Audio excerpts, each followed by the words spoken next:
Good evening and welcome to the Strand. I'm Christina Foxley, Director of Events, and I'm thrilled to welcome award-winning artist Richard Serra here tonight to discuss the first retrospective of his drawings. Richard Serra Drawing, a retrospective, is currently on view at the Metropolitan Museum of Art through August 28th. The retrospective traces the crucial role that drawing has played in the artist's work for more than 40 years.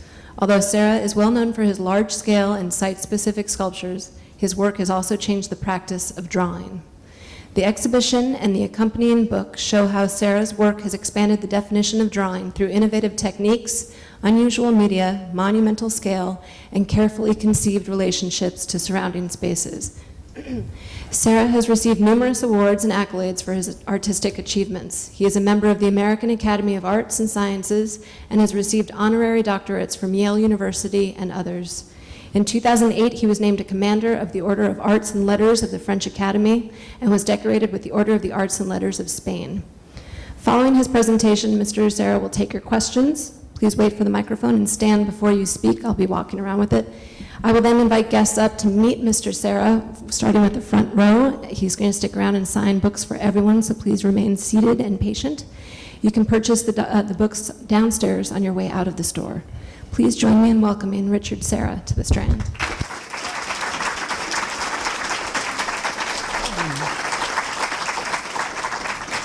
Thank you. I'm not going to give a talk on the show at the Met.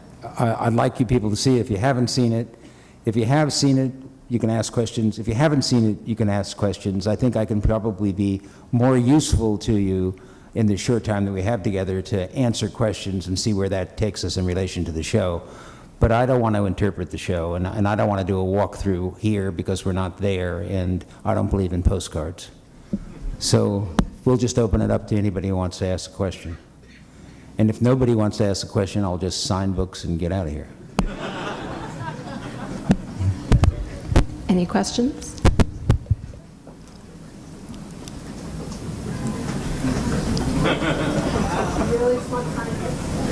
Yeah, let's sign books.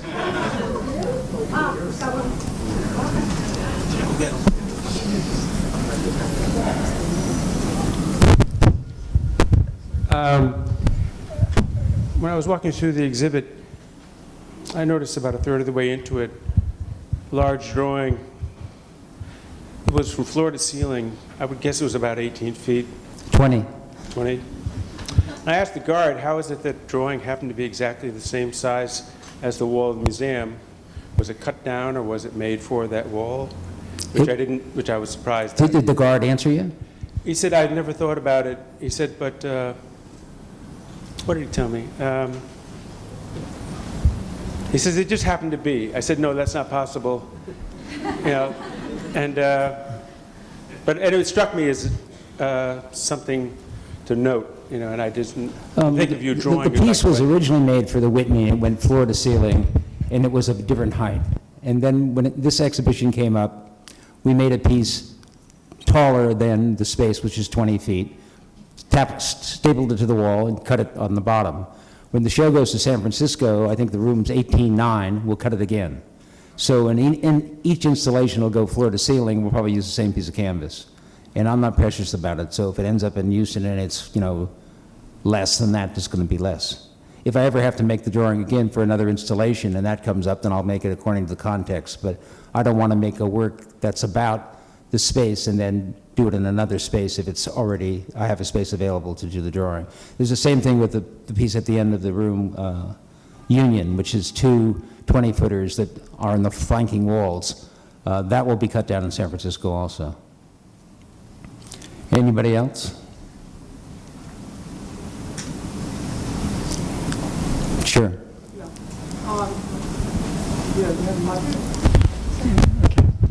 Thank you. There was one piece that intrigued me, not only because of how it looked, but because of the title. And the title, which I can't remember exactly, dealt with slavery. Was abstract slavery? Yeah. Yeah. Yes. And given that your work is non-referential, I was intrigued by how you came to give it that title. When I first started working, probably like everybody else who makes drawings, I was just marking on paper, and the drawings had some reference to the sculpture. And I would look at my sculpture and either make lines or whatever. But I didn't show any of those drawings, or maybe I showed a couple in a group show here or there. I was with Castelli at the time. But then I thought that that way of marking on paper and recording a reference to something sight seen seemed like everyone does in school, and it was something that I had to get away from. And I really thought that the only way to get away from it was to work in context. So one of the very first large canvas drawings I did is I took a rectangle and I turned it on its side diagonally a bit, maybe 3 inches up on one side.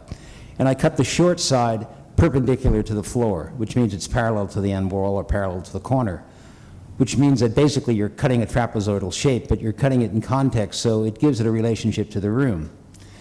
And in order to make that drawing, I was using these paint sticks you can buy in the store. They're just Markel paint sticks. And we would take the cardboard off, and then we would peel the skin off of each stick, and then we would, with slow motor movement, mark the drawing. And it was about 24-foot canvas or whatever it was, 12 feet high. And it took days, and it was just a very tedious task just to cover it, and we had to cover it more than once. And so at one point, and I was working with 2 other people, and at one point one person said, "What do you think we're up to?" And I just wrote it on the wall, "Abstract Slavery," and that became the title.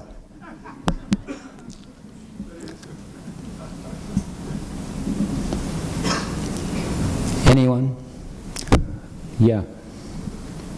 Should I wait for the microphone? No, I can hear you. Well, I listened to your, when you were on Charlie Rose, and your process about, or your reference to making marks. And I was wondering in how you've used Rauschenberg's erasing the de Kooning drawing, if that was a serious effort or a parlor trick, or what comments you might have about that. I don't think there's any way to make a drawing in any way that anyone can find to make a drawing or add to the history of drawing or deal with your anxiety of influence by erasing somebody else's drawing and claim that it's a drawing is okay with me.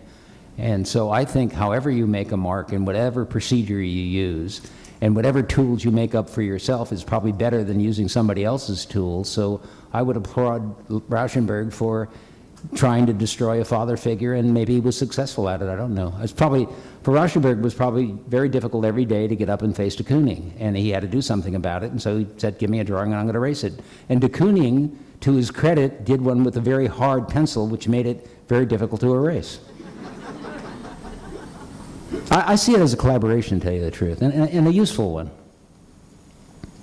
And I also see it as a relationship to the art scene in that context at that time, which was much more communal. People were very open with each other because the art world was very close and small. And so Rauschenberg could go to de Kooning, and no matter what their stance was, they could have a relationship in relation to work. And I think that was, it made a kind of solidarity between the people who were involved. And maybe every generation finds their own group, but that, I'm sure that was an interesting time to be. And when I was in New York, it was interesting also when I was very young. And I'm sure every group finds their watering hole, and every group finds, you know, who they have to want to hang out with or whatever.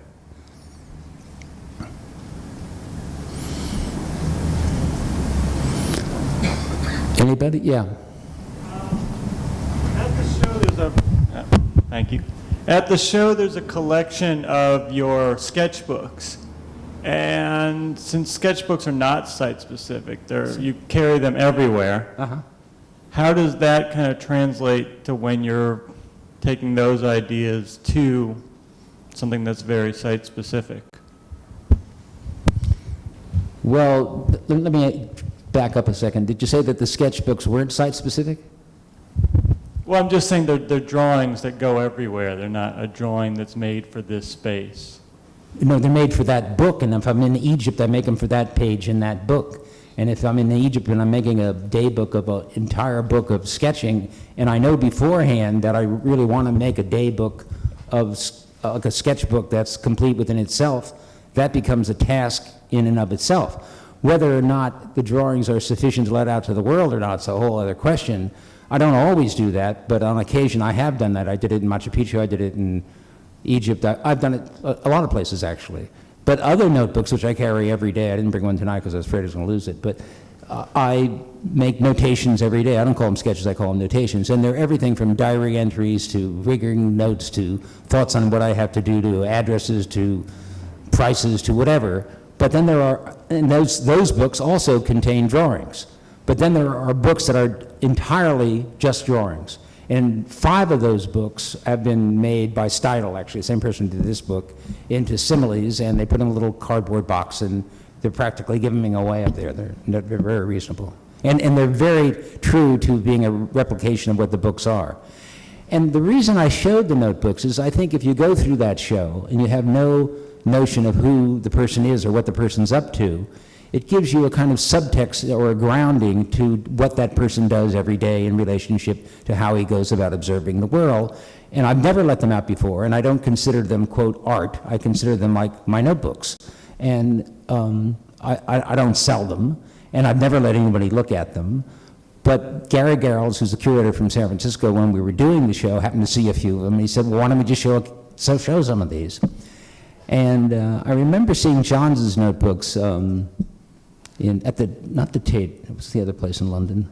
And David Sylvester had made a cabinet, and it so happened that the person at the Met had made the cabinet for David Sylvester. And I was doing a show at the Met, and I didn't know that. And I talked to him, and he said, oh, I made those cabinets. So I said, could you make me a cabinet like that? And he said, yeah, how many do you want to show? And I said, I don't know, around maybe close to 30. And he said, fine. And I was very happy with the way it came out. I mean, I do think it broadens the show. I think I'm not sure that the videos work too well. I should have separated the videos. I don't think you can put 4 videos next to each other. I think that was a mistake. I won't do that again. And I won't put the notebooks in the same room with the videos either. That was a mistake. But you learn from doing. Other than that, I think the circulation of the show is pretty good. I like the way the rooms unfold. And I like the way that when you come to the center room, or 2/3 through the show, or you're in the room with the rounds, you have to pivot and turn around on the room. And when you do that, you kind of lose your spatial coordinates about exactly where you've been in terms of the mapping of the space and where you're going. So it's not like there's a linear kind of unfolding to go here, turn there. You're kind of lost in the space. And I like that too. I like that you kind of have to discover the show. And each room's a different procedure of making drawings, and each room is different in kind. Not quality, but kind. And I think that makes the show a little more discursive and a little more interesting to follow. And it's not the show I would have done. It has a lot to do with Gary Garrels. I mean, I don't know about other artists, but I tend, and I guess most artists tend to overshow their work. And this guy was very scrupulous on, taking my hand out of the cookie jar and saying, no, we're just going to show these and not those. And that was useful because I'm not a very good critic in terms of editing my own work. And if somebody really says, look, you only need 1 of these to make the point, you don't need 3 or 4, that made sense. And I think it's a better show for having made it less than more. Yeah? How do you feel about showing at the Met? I was there today, and so beautiful. I think other people can't hear you.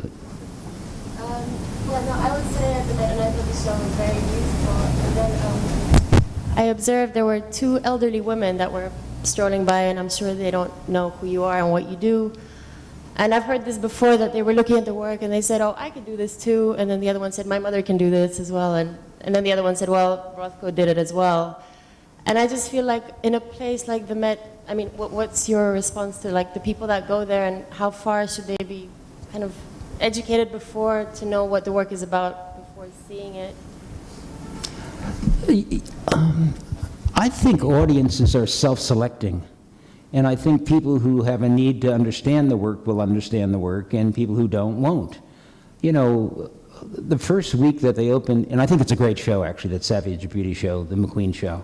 But the first week they opened it, they sold 30,000 catalogs, and I had just come back from Qatar. I'm building a big piece. I just finished it, and I was going back and forth. And I came back to see my show, and I went up there on, I think, a Saturday, and there was a rope line for the McQueen show. And I went into my show, and there was nobody there, and the guard was kind of embarrassed for me. So I went out to phone home and said, hey, what am I supposed to do? And they said, just go back there and stand there alone. So I went back to my show, but I understand that, and if these 2 old ladies didn't get it, they didn't get it. I mean, it's okay.